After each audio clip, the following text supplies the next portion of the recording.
Një ngjarje e rëndë kriminale është shënuar pas ditën e sotme në fshatin Verion, në Nikël të Fushë Krujës, ku të shtënat me armë zjarri i kanë marrë jetën një 48 vjeçari.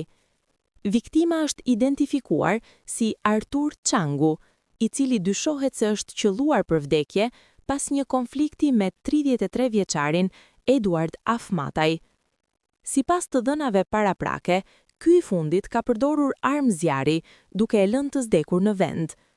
Trupi i pajetit Çangut është gjetur në fshatin Verion, i kthyer përmbys dhe me plag plumbi në trup, çka konfirmon natyrën e dhunshme të ngjarjes.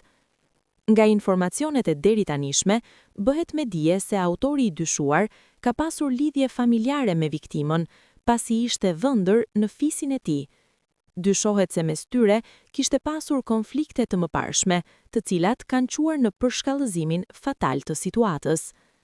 Në njoftimin paraprak, policia bën me dije se rreth orës 18:15 në fshatin Vrion, Nikël, shtetasi Eduard Afmataj, gjatë një konflikti për motive të dobta, dyshohet se ka vrarë me armë zjarri shtetasin Artur Çanga.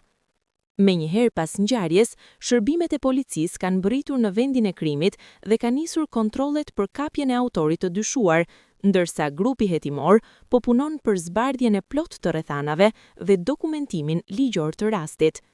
Ndërkohë, janë publikuar edhe pamje të viktimës Artur Çangu, i cili humbi jetën tragjikisht në këtë ngjarje që tronditi zonën e Niklës.